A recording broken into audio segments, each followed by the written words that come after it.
Australia's dancing substitute goalkeeper Andrew Redmayne saved the last penalty to clinch a place at this year's World Cup in Qatar as they edged Peru 5-4 in a shootout following a 0-0 draw after extra time in an intercontinental playoff on Monday.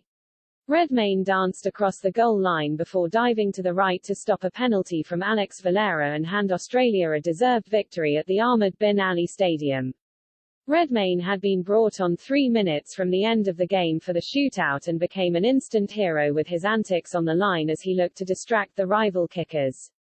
He danced up and down, wiggling his hips and throwing his arms about in a throwback to the clowning antics of Liverpool's Bruce Grobbelaar when they won the European Cup in 1984. It was enough for Luis Advincula to fire his effort against the post and then Valera to have his effort saved as Australia qualified for a 5th successive World Cup and a 6th in total.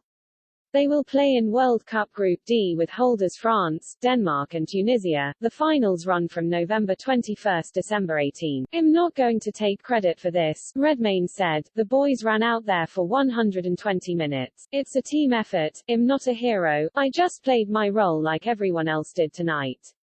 This idea was floated pre-selection that this shootout might eventuate in these kinds of circumstances. At the end of the day, it's the flip of a coin, either right or left.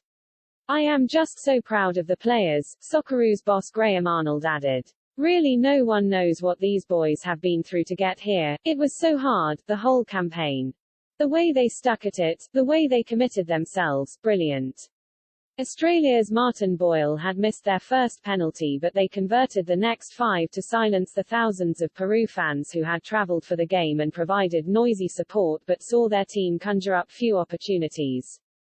Instead, a workmanlike Australia dominated the early exchanges with winger Boyle twice cutting through the Peruvian defence to provide teasing crosses. The second half followed a similar pattern to the first with limited efforts on goal until the 80th minute when Australia suddenly had 3 good opportunities to win the match. Ajdan Rustic's tame free kick was easily saved by Peru captain Pedro Galles and 5 minutes later Aziz Bayich broke through 2 tackles and suddenly found himself in front of goal but narrowly missed as he tried to curl his shot into the net. Then a run down the left by Australia substitute Awa Mobile saw him slip the ball into the path of Rustic but he did not get enough power on his shot and Galles saved again.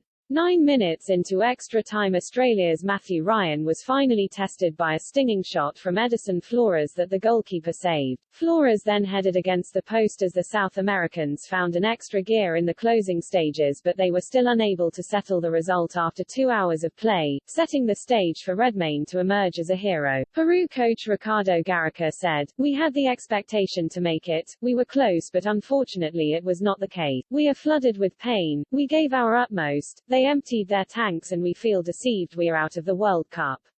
We wanted to avoid the penalty shootout." The single-game playoff between the 5th-placed finishers in Asian and South American qualifying determined the 31st place at this year's World Cup. On Tuesday, the last place at the finals will be decided when Costa Rica and New Zealand clash in their intercontinental playoff, also at the Ahmed bin Ali Stadium. Missed any of the action? Check out the live blog for all the play-by-play updates from the World Cup playoff clash between Australia and Peru.